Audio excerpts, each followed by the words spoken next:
Bueno, mi gente, estamos aquí donde yo trabajo de nuevo. Hoy vamos a reconstruir un pasador.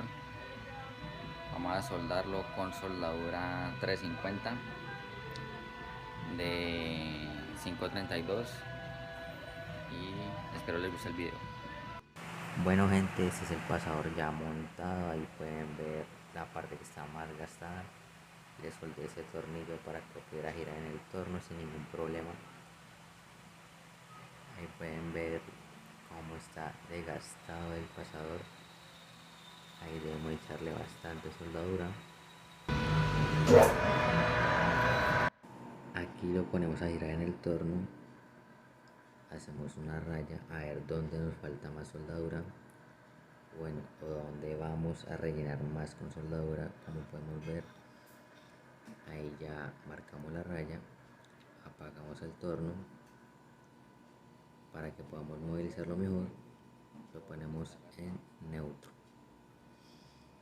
y como pueden ver, donde termina la raya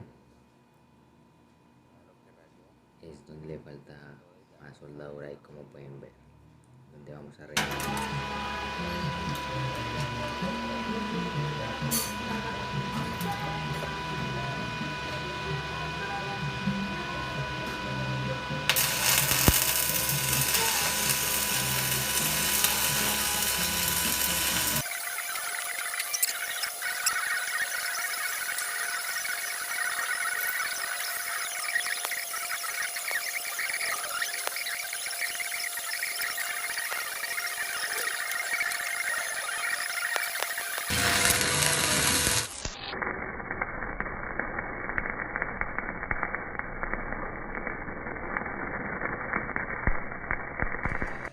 Como pueden ver, aquí ya se está atornillando el pasador.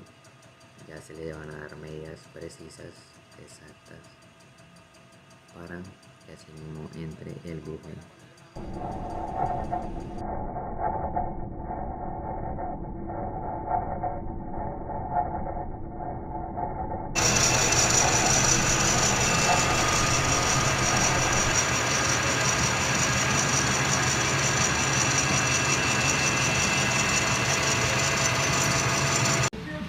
Bueno, gente, así es como queda.